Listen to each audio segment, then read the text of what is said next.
Hi everyone, welcome back to Andy on Crime. This is just a short video following the news that Gary Glitter was recalled to prison following a breach of his licence condition. As I outlined in my previous video, and if you haven't seen it, please check it out, he was sentenced to 16 years in prison following sexual offences against children.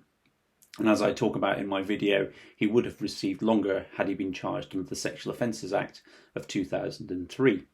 Because he was given what is known as a determinative sentence of 16 years, it meant that at the 8-year point he was automatically released from prison.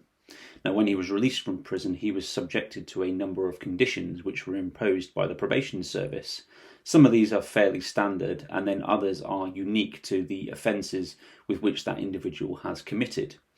And Gary Glitter had to abide by all of these conditions to remain outside of prison. And the probation service have clearly made a decision that Gary Glitter has not abided by one or all of these conditions, so they have recalled him to prison. What that means in practice is that, having been released at the 8-year point, he may well serve the remainder of his 16-year sentence in prison.